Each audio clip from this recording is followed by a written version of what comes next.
I don't know why the other part didn't play. I don't know why, man. I don't know why. 8 o'clock show, man. Good morning, everybody. Good morning, everybody. Good morning. Good morning. So, look, today's episode, we're going to be listening to academics. He does a deep dive into what's going on with this whole thing with Drake, UMG, Kendrick, and he also brings up certain things about Taylor Swift and how she was saying, and he's saying that this is not going to fare well for Drake. So we're going to listen to that. Before I get into that, I got to get a legendary spill. This is Torture Talk, the 8 a.m. show. You know what I'm saying? If you like the content, please consider subscribing. If you're new here, let me work on your subscription today. All the beautiful, single, sexy ladies, put one in the chat. All the fellas, if y'all eager and y'all are looking for someone who's single and sexy, go in the chat and shoot your shot. Y'all know where to find the ones at. Just don't harass them. I don't sell no merch, but I do have content absolutely free. But if you want to leave a donation, Cash App is in the description. They call me the Hidden Gem. I went from 1,300 subscribers to over 13,000 subscribers. That's just a milestone for me. I feel really good. Thank y'all so much. And let me know the kingdom you from. I'm the king of the north. Let me know what kingdom you from. Are you from the kingdom of Fort Lauderdale? Are you from the kingdom of Houston, Texas? Are you from the kingdom of I don't know, Santa Monica? Let me know where the kingdom you're from. All right, so look, we're gonna get into this clip, man, and it's gonna be a good episode. So stick with me. All right, man. Link's gonna be in the description, so let's get it. Labels, they don't feel no type of way necessarily about it, but they're not just handing out free cash, okay? I made the distinction to you guys before about when a label signs a new artist that's successful, they're making a 20x, 30x multiple off of their investment. If they give Drake $400 million, or let's say they give him $600 million, that got his face. For them to make a 10x multiple, Drake would have to generate for that contract, which is probably going to be 3 or 4 or 5 albums, probably 3 or 4 albums, $4 billion. Like, just... Yeah, he's not doing that. I'm going to tell you that right now. Drake is not going to make, in his next couple of albums, he ain't making that. He's nowhere near that. Nowhere near. If you're asking for 600 million, and they expecting a 2x return, you talking like 2 billion or 2.5 billion or 2.2 billion or somewhere around there. Drake is not making that on his next couple of projects. I would even argue that he probably would never make nothing like that for the rest of his life. It's never going to happen. I think that his run is totally over. Totally. Even if his run isn't over, just the moves that he's making is putting himself in a position where people just don't really mess with him like that. Now, his old stuff, yeah, maybe they're paying for that, but as far as $2 billion, that's not happening. Absolutely not. Put that in perspective. Just to put that in perspective, that's not a good investment. Universal Music Group reported that Spotify paid them for 2023 for every artist they have. Weeknd, Taylor Swift, Drake, Post Malone, Kendrick, everybody for the year, $2.3 billion. So what I'm trying to say is that... yeah, that's crazy. So let's keep it going. Whatever investment they're doing with Drake, I know Drake's the biggest rap artist, but it's not incentivized to think that you're going to get that much of a return in terms of 1x, 2x, 3x, 4x, 10x. They're not 10xing an investment on Drake. That's what I'm saying. That's not happening. Nah, that's not happening. And on top of that, if they pay for all these artists, which combined they're bigger than Drake, I would even argue that 2 of them is bigger than Drake without being combined. And they paid them already. You think that they're going to recoup that back? That's not happening. No, they're not. And I think him doing this whole, although he's disrupting, or at least trying to disrupt the music industry, I just don't think that it's going to fare well for him, because I know that Taylor Swift did this before, but the difference between Taylor Swift, it was a little bit different. I don't think she was doing it the way he doing it. I think it was a different type of different type of lawsuit or whatever you want to call it, a different type of argument or complaint. It was a different type of complaint. That's a big complaint, but it's totally different from what he's trying to do. He's trying to say that they were doing some illegal activity. So we'll see. So it means you're going to give this guy like $600 million, and he's not going to 10x it. He's probably not going to 5x it. Maybe 2x it. Now, again, we're talking about hundreds of millions of dollars, but it does matter because these companies are not publicly traded in the bottom line. So, Drake filed his lawsuit, and again, I do think he could fold. The folding would be whatever they're offering him, which is probably what he don't want, but he got to get down and lay down. Now, I do have some problems with this, and going back to what I said, he's having this Taylor Swift moment. Let me explain that. This is very important. Taylor Swift is the only individual, and we're talking post-Michael Jackson, who has gone against the label and successfully won and stayed at the label. And the label was still incentivized to push them. Let me give you two examples, and these are not musical examples, but here's the thing. When you have fixed, and I almost want to call it, it's like damn near monopolistic in a sense. I don't know if you guys follow a lot of whether it's legal stuff or you guys follow business stuff. Let me bring in an example. Right now, there's a federal lawsuit. You will see it's been floating around, I believe, U.S. I think it's in the Southern District or maybe Eastern. Live Nation federal lawsuit, okay? Now, the Department of Justice, they're actually suing Live Nation saying, you guys are monopoly, okay? You're violating an antitrust a law that was created, and it's basically saying that it suffocates the competition because it controls everything. Let me explain. No, I know. I did read about this, that Live Nation basically controls a bunch of little subsidiary companies under them, so people can't do certain things. They would have to go through Live Nation, and then you also have people who, let's say me and my boy, we try to start, I don't know, promotional concert for concerts or whatever, and Live Nation has a company already for that, and it's like, it's crazy how definitely they are in position to do all this, and I'm sure that this is exactly what he's going to be talking about. What that is, right? So monopolistic entities, and I mean, there's times that, like, say, Amazon has faced that. Just listen to me here a second. You'll get it. I'm gonna tell you why this is important. When a company controls, because we believe in capitalism, no company should have that much control that there can't be new competitors, and basically they're printing free cash. How does Live Nation? That's a fact.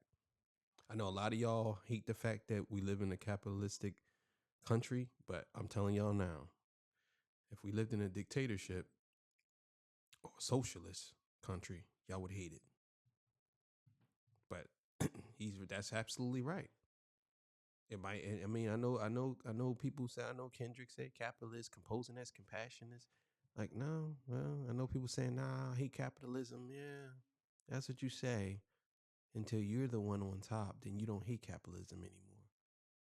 And it's always the ones that got money saying they hate capitalism. Now, capitalism, you might hate it, but it gives you a chance to, but don't get me wrong. They try to figure out ways where they can get around it, where you can't be like that. There's laws that they're trying to pass where people can't get to a certain point, stuff like that. I understand. But at the same time, you can always be in the position that they're in. Eventually, you can get there somehow, some way. And if you have to do what they do, by hook or by crook, you can get there. It's not like you can't. But when you live in a dictatorship or a socialist state, nah, you can't get there at all. This is what it is. The bottom line, you can't grow. You just stagnant right there. Do that. Live Nation owns Ticketmaster, which is, hey, if you want to go to a concert, you have to buy tickets. They own the ticketing company. Live Nation controls 80% of the big venues. So if I'm the company that's the touring company, I own the ticketing system, I own the venues, I also own the festivals, and I basically own everything that's around the live musical experience. Am I not? How could you ever beat me? Because now when you say, hey, I want to start up a touring company. Okay, that's cool. You're going against Live Nation.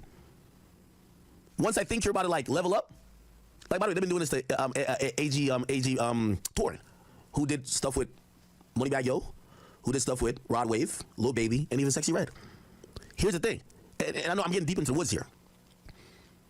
I told you a story about. See, Act is a smart person, right? And this is why I give academics his credit to some to a certain level, because I know exactly what he's doing, right? So I can see through the bullshit when he's purposely just trying to run with a narrative. So that's why.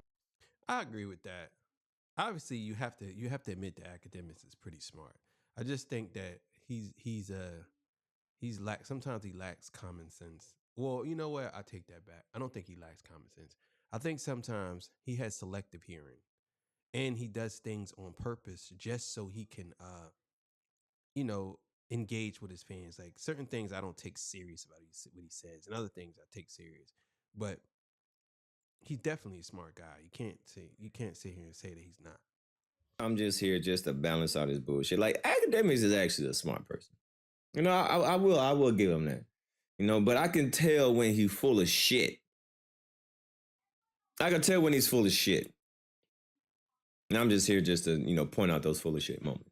But, Baby. They told Lil Baby, yo, we'll give you, I think, what was the number? I think it was like $500,000 or $600,000 per show. Take it or leave it. Now, I'm trying to show you what a conglomerate, monopolistic entity, and this is why, like, it's banned. Like, you can't just be a monopoly. You have to allow competition because capitalism is supposed to encourage competition to get the best prices, right? Especially for the consumer. Lil Baby gets offered $500,000, $600,000 by Live Nation. They said, that's all we can pay you. You'll do all arenas. Let's go on tour. An independent company comes around and says, hey, baby, we could pay you $900,000, $300,000 per date more than the other company. Just go with us. We could get these same venues. We're gonna book them or whatever. We're gonna deal with all the costs. It's good. In reality, Live Nation could pay Lil Baby $900,000, but because the way how they control the market, Baby don't got no fucking options. So then you get AG and AG actually, how they try to compete against Live Nation. Then it turns to some other shit, right? It turns to, okay, well, if I'm Live Nation, I'm gonna make sure y'all can't get some of my venues. Because these venues, they book shit out, and if Live Nation's not using them, they will book to other people. But now you realize somebody's trying to undercut you. You own the venue shit. And then think about this: are you gonna make sure Lil Baby, who didn't do a deal with the company that owns the ticketing company, Ticketmaster, you gonna make sure his shit get promoted on Ticketmaster or not? Hell no, you can't. It's gonna be shadow banned, or it's hard to find them tickets. You know what I'm saying? So it's a monopoly, and that's explicitly banned. Okay, let me bring this back to the music business, and bring this back to essentially like the whole thing with like Drake and what he got going on, right? So Universal Music Group kind of is the same thing. Not as much as Live Nation, but it's the same thing. Universal Music Group owns part of Spotify. They have deals and heavy laden incentives with every company that they need to win. So basically, it turns into a situation where Universal Music Group could just print money. If we could influence Spotify to prioritize our artists over an independent artist, how could an independent artist ever compete with UMG? We're giving them billions of dollars to license our catalog. Also, we gave them a discount, but it meant we own part of their company, and also we have certain type of control. They would never say some random Joe Schmo that never did a deal with anyone is going to get Spotify blanketed approval. No, we own part of Spotify. What the fuck? That person that you're going to give blanket all the playlists with got to be someone who works or someone who signed to UMG. That's how business is being done at the big level. Okay. And I'm sorry for going to these little tangents, but I got to say this for you guys to understand. Okay? So, when it now comes to Drake, as I said, he's having his Taylor Swift moment. Taylor Swift is the only person that has made UMG get to one knee for her. Or basically say, we were doing this, but now that you said this or you feel this type of way, we'll go this way. I'm going to give you examples how she did that. Taylor Swift's biggest fight in her career is that she felt that she was robbed of her masters. Universal, and there's a whole documentary about this, when they were trying to get Taylor Swift into a multi-album agreement, they promised Taylor Swift, we'll get your masters by hook or by crook. We'll get it from Scooter Braun or whoever. We're going to give it back to you. That's not how they usually operate. Taylor Swift, what she did was that she wrote letters. Look, Taylor Swift, Big Machine, like she would write these like letters or whatever. Like she wrote on her Tumblr, like, and her fans would fuck with it. Like Taylor Swift literally said, hey, what I'm going to have to do to get around this, I'm going to have to drop my old albums again. And her fans was like, Taylor, we love you. We don't care. Drop it again. That's crazy. That's crazy. And I heard something about that. I never really knew the whole story, but I definitely heard that she definitely went and re-recorded her albums. That's what she asked Kendrick to do. Bad Blood. I think it's Bad Blood over again. And that was the reason why Drake said that Taylor got you in that small apartment in New York. You know what I mean? You got to wait till she done, whatever, because he thought that song was going to come out, Bad Blood. But let's keep going. Taylor dropped her albums twice, and the second time she dropped it outsold the first time, even though some of those albums were 10 years old. Why? Her fans love Taylor. Why am I bringing this up? Let's bring it back to Drake. I said Drake is having his Taylor Swift moment. And what I mean by Taylor Swift moment, I'm not saying it's going to be successful. Because Taylor Swift fans rode with Taylor Swift. They made the label say, Taylor, you're right, and we can't go against you and so many people who love your music. We're going to make things right with you, even if we take a loss. When Taylor said, yo, UMG, I need y'all to work out y'all deal with TikTok, based on how big Taylor was, UMG got back in the negotiation room and worked it out. Drake is trying to have the same thing. I don't know if it's going to work because I'm going to tell you why. Hell no. Number one, Drake's audience is not as big as Taylor Swift. Hell no. Number two, Drake is not as transparent with his career as Taylor Swift. Taylor Swift used to write that she was victimized. Look, Taylor Swift, stolen. Like, she would write like, yo, these guys, if they're taking advantage of me. Like, she would literally break it down on how obviously she was getting that big machine a lot, which is owned by Scooter Braun. But she would break it down that her fans would be like, no, we love you, Taylor. And this is why it goes back to what I was saying about messaging. Drake just dropped a random petition that's going to lead to a lawsuit. His fans don't even know what's going on. They're like, what's going on? Half of the and he's absolutely right about that. He's absolutely right. Drake is not a transparent dude. Not at all. And this is the reason why he's in the situation he's in. Because nobody really knows. Nobody knows what's going on. And then when he gets on camera, he says some of the weirdest things. Some of the weirdest things. I'm here. No fairy tales can get me out of here. I'm here, mind, body, and soul. I'm here. Like, come on, bro. Get up out of here. A regular fan doesn't know the business side of this. Like, you're going to listen to Drake or whoever say, oh, no, you're going to get Party Next Door's album when it's ready. That's just probably done. That's just probably done. The business is holding up that album. I guarantee it. I'll put 20,000 on it. That album is done, but it's the Universal bullshit that's holding up the album. Drake isn't that transparent. And that is the thing. Because Taylor Swift is going to tell y'all, hey, when I was young, I signed this deal. I thought I was going to get my this, da-da-da. They robbed me, blah, blah. And her fans rock with her. So that goes into one of the criticisms I have about Drake. We don't know what the fuck you're intending with this. If you're going for a fight, because he looks like he's angling it, just by the lawsuits, looks like you're angling a fight against the labels. But you got to be very honest. Drake has, I think, the best ever audience in terms of hip hop. People have lived. I've lived. You know, some people think. Listen, obviously, I'm glad Drake's the biggest artist and he's my favorite artist. But I grew up 15 years of my life listening to this nigga's music. 15 years of my life, every song, cataloging, and it was basically being a soundtrack of what I was going through. Like, I'm really, I'm connected to the music. That's another thing when people mention Kendrick. Kendrick just rapping a bunch of bullshit to me. He's a great rapper, but his music doesn't connect to my life. I started listening to Drake when I was in college. I'm in my mid-30s. Always got to come with the Kendrick slander. I don't understand it. Kendrick just raps a bunch of bullshit. Really? It's like, I don't know what you dudes be listening to. I really don't. But let's keep it going. He just got his shit on Kendrick somehow, some way. And there's a lot of people like me. He just got to talk shit about Kendrick. His music is just somehow, like I know people who Jay-Z, they feel the same. Here's the problem, though. Right. I don't think Drake is as communicative about that type of stuff, right? So let me explain the Taylor Swift moment, and that's what I'm going to explain how Drake is having his. In every situation that Taylor was disgruntled, she was vocal with her fans. She let her fans know what was going on. I'm sorry, y'all. I got to drop my 5 or 6 old albums again because I was robbed and I was taken advantage of. And her fans believed it and they supported everything she did. With Drake, we've been kept out of the blue, and also it's a hip-hop thing because rappers usually only brag to you. This is why it's hard to feel bad for rappers. All they do is brag about what they've got, and they don't appeal to the side that you can relate to. You don't see Taylor Swift saying, I'm flying on a jumbo jet with the biggest cars ever and I've spent $40 million buying this person's jewelry. Like, you don't hear that. Taylor Swift just looks like some country girl. Well, she got more money than everybody. So she appeals to her fans, and her fans be like, well, if Taylor feels like she's getting taken advantage of, we're getting taken advantage of. We love her. Drake doesn't do that. But I do think he's having his Taylor moment because that moment is going to require not only lawsuits. If he's going to go at UMG, he's going to need for his fan base, his audience, to rally around him. Because here's the reason why, and I'm going to give a bigger story. The current music industry is based on Drake and what he did. And I have one critique. I have another critique I levy against Drake. For as great as we do think, and I do think Drake's a good businessman, I never thought Drake took the chances he needed to prepare for moments like this. I'll explain. Brother, let's get back to 2015, 2016. Y'all remember when Drake sold $1 million first week? Y'all remember views? Y'all remember slightly before that, if you're reading this, it's too late. Y'all remember going into More Life? Y'all remember, obviously then we get to Scorpion. Let me tell you one thing that Drake did that if Drake foresaw today ever happening, those conversations would have went differently. I'm gonna tell you why.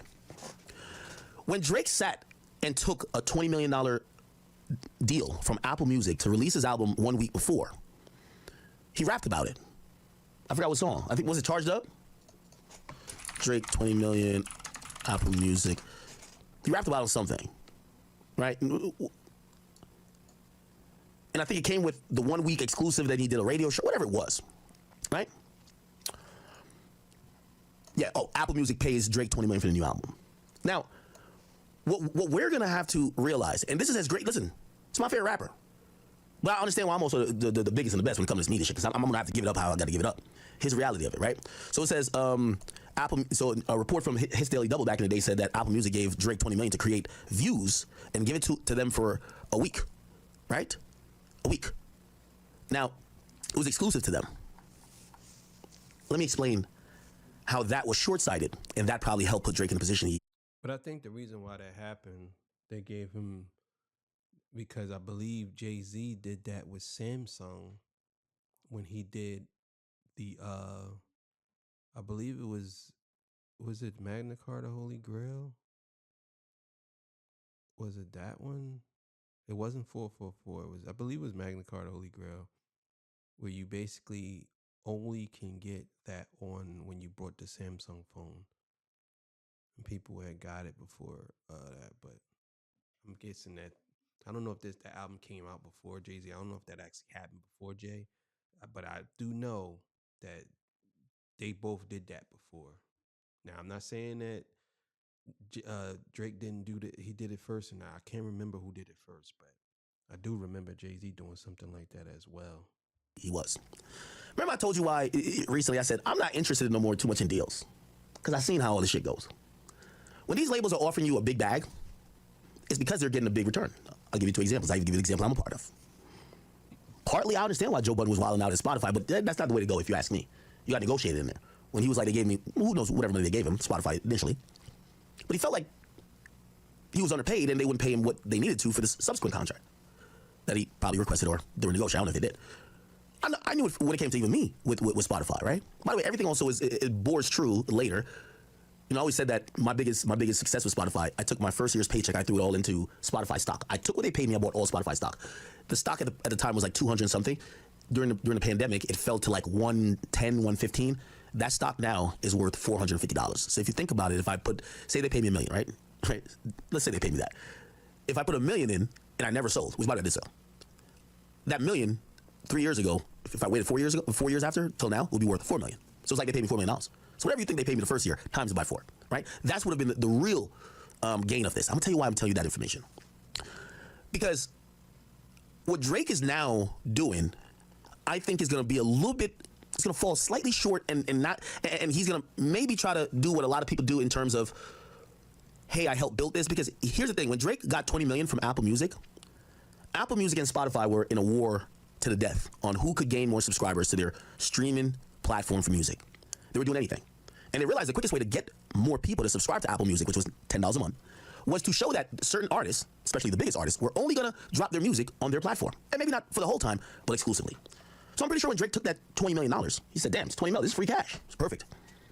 But what that did is, when they did those deals with Drake in the weekend, that set up the entire industry. Just give me 1 second. I just want to Google this to show you. So this was views, right?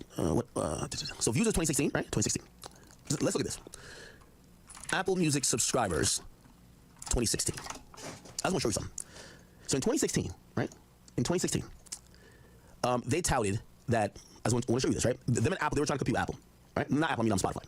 In 2016, you're going to see that they basically said they had around like 20 to 30 million. I know it says December 6th, but they never put out the real numbers. It was basically between 20 to 30 million paying subscribers, right? They were gaining ground on Spotify by paying people like Drake 20 million. Spotify said it had 40 million. So let's just say Spotify had 40, Apple Music had 30. Let me show you something now. Spotify paying subscribers 2023, because Drake even points to that in the contract. Well, really, it's actually way more than this, but whatever. Okay, 236 million. Now, this is a very important part, and this is what I was trying to say. A lot of what Drake is saying now, it would be contextually defined differently if back then, when Drake got the 20 million, he said, nah, I wanted 20 million. Since y'all are using me to build, remember, at this time, Spotify has 40 million. So 40 times 40 times 4 will be 160, 40 times 5 will be 200, 40 times 6. So they've increased 6x in paying subs, right? Spotify. I know we did deal with Apple, but we're looking at the market. The best thing for Drake to do, remember I told you about the Spotify thing? What they were offering me and how the stock price increased 4x? If Drake had somehow, with the most leverage ever, they needed Drake. They needed Weeknd. They needed these people. If Drake had sat down, brought in UMG, brought in Spotify or Apple and said, hey, listen, we don't have to get down with this. We could just use our leverage with our record labels and say, we're going to drop music in a different way. Since you guys are trying to build streaming, and yes, I'm saying this unequivocally, and this is why I personally feel Drake feels away. Drake built the entire industry of streaming for these bigger conglomerates. Here's the problem. All he did. I don't agree with that. I absolutely do not agree that Drake is the reason why these big conglomerates is big.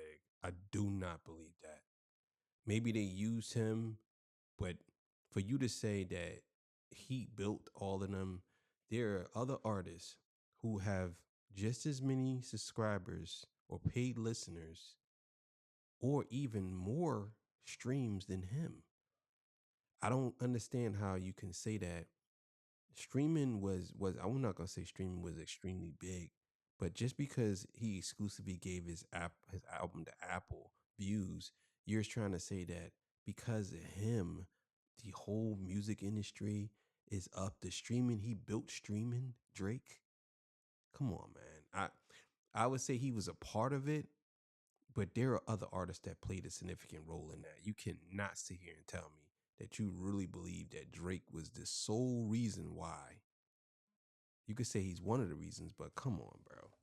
Take the bag. And he never took the thing that could possibly have you with some control. Mm-hmm. Yeah. Even if Drake says, hey, listen, fuck the money.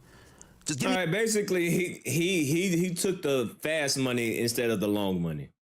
All right, this long ass fucking shit. He took the fast money instead of the long money. God damn it. Obviously, Apple wouldn't give a shit because, Apple Music's not gonna. But maybe Spotify's like, hey, listen, just give me a percentage. Right. Just like how you negotiate with UMG. Well, I'm actually about a fourth of what UMG's bringing in. I'll do a deal with you directly. But I want some piece and some parts of what's going on here. And that's the problem. And I'm really telling you that's the problem. So Drake got the jumbo jet. He got the $100 million match. He got all the money. But that only matters as long as he's the number one artist that could move the needle. Right. The moment they think you can't move the needle, you don't matter no more. This is why you should have incentivized when you could move the needle to get some real skin in the game. And it's not money. It's power and control. The point is, Drake, while he's gotten, I believe the only artist that's gotten $1 billion off music, didn't utilize his spot in building streaming, in building all these things that he was, by far number one. He didn't utilize that to have the control that later on, which he was eventually going to get to a point where they say, maybe we don't need him as much as we used to. But if you had some power and control, you'd be like, hold on, nigga. Hold on. This is what, it's exactly the Michael Jackson Sony play. Drake never did it. Drake took all the cash. He got jumbo jets, buys up everybody's jewelry, fucks every hoe, fucks every nigga bitch, has money just coming out the ass, which is good. We all want money. But what happens is sometimes the industry, and let's go back to Diageo with Diddy before all this happened. Let's go back to, even though that was a much more amicable situation, Bacardi with Jay-Z. It's okay. These companies are cool with paying you $1 billion. But when they think that you can't help their bottom line or you're not the pendulum switcher no more, they tell you, all right, kick rocks with your $1 billion. You get what I'm saying? So when Drake is filing a lawsuit now, and I'm saying he's having his Taylor Swift moment, you know why all these companies bow to Taylor?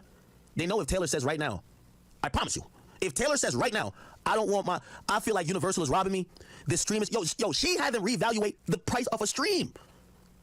You know she did that, right? Taylor Swift, stream and payout. She made that a thing. Hold on. She disagreed with it, and then basically, well, she's going crazy now with it, but okay. Hold on. You're gonna see a bunch of Drake stuff, but look, here's the thing, and this is what I'm saying, the Taylor Swift moment. Taylor, in her time at the top, where the labels know you can't piss this woman off, you can't say fuck her. She used her power. You could call it Karen all you want. She used it then. Hey, I don't like this. This looks like it's taking advantage of us. Change it now. And the label know what fight they can fight. Man, fuck out of here. He wouldn't be saying this if he would have won, man. Fuck all this shit. Skip. Suck my dick. And fuck all this shit, man. Get to the goddamn shit, man. I want to hear this long ass goddamn drawn out shit. Make a better song. How about that? If all else fails, start winning. Winning takes care of everything. Like 75 because they're spending the money. Spotify's not. So here's the point. So we're saying $1 billion from Apple. No, man, shut up. I'm skipping this shit. I'm skipping. Show me the money. Show me the money. Now, the conversation that I had was like, hey, listen, if you think we would intentionally sabotage Drake to build another artist, no one, that's crazy. But let's say sabotage Drake for the purposes of some not trying to give him whatever he wants. Let's explain how UMG works, okay? And his allegations of executives are going to receive incentive bonuses is true, which means if you have an artist that artist performs well that year, the executives are going to get bonuses. That's how their salaries work. So they tell me, they say, this actually disproves what Drake is trying to make as his point. Because here's the reality, and let's break down UMG. Y'all ready? This way everybody get their pen out, and by the way, all the other YouTubers who basically have no idea how this thing works, just copy me or whatever. Y'all can get your pen out too. So UMG, let's go Universal Music Group. Universal Music Group org chart. Let's look at the org chart. This will be can we find it? Okay, well, it shows Lucian at the top, but we really want the labels. Okay, perfect. This is exactly what I wanted. All right, so you see Big Sir Lucian at the top, okay? So this is gonna be the guy. Lucian Grainge, he's at the top, right? So you see corporate management and then major business unit and territory leadership. Okay, you're gonna see a bunch of other people who fall beneath Lucian here, and you're gonna see the vice president, controller, or chairman and CEO of UMG Pub. So there's Universal Music Publishing Group, or UMPG actually. You're gonna see general counsel, so that's all their lawyers. So anytime you see UMG, this is a person they're an executive. They handle business affairs. They're gonna make sure that y'all don't get no money from this company, right? The vice president right here, hold on, I gotta make sure I get my mouse. The vice president right here is the chief people and inclusion officer, which maybe that's some new shit, but okay. EVP, so this is the executive vice president of UMG. Okay, bet. Man, I don't give a fuck about this. It's a bunch of people. Come on, get to it. Capital, okay? I don't want to see all this shit. All right, let's keep it on this shit, man. Okay, so these are like Kane and AG? Or they, like, because you're getting too goddamn technical now, man. Fuck him, fuck them. All right, goddamn shit. I'm gonna sit through all this goddamn shit. Yeah, I'm gonna end it there. So y'all basically get the point of what he's saying, academics. But be back. So basically, academics is saying that Drake right now is having his Taylor Swift moment, or trying to get his Taylor Swift moment, but it's going to be very difficult for him because he don't have a lot of fans that's going to ride for him like they ride for Taylor Swift. And basically that's what it is in a nutshell. I definitely think that Drake has a big hill to climb, and trust and believe this is not going to work out well for him. I'm going to tell you that right now. Because if you're going after somebody like that, trust and believe they're going to start looking into you too. And you got some skeletons in your closet. And if you don't, they can use it, even if this is the smallest thing, they can use it to exploit you. Because they basically, they don't need you no more. They got the money that they need. They don't need you no more. That's it. Like, you already made them money already. You owe money. You know what I'm saying? They're looking at it like that. So either way, man, you have yourself a good morning. 12 o'clock show coming up. See y'all. Peace. Bye. Out of here.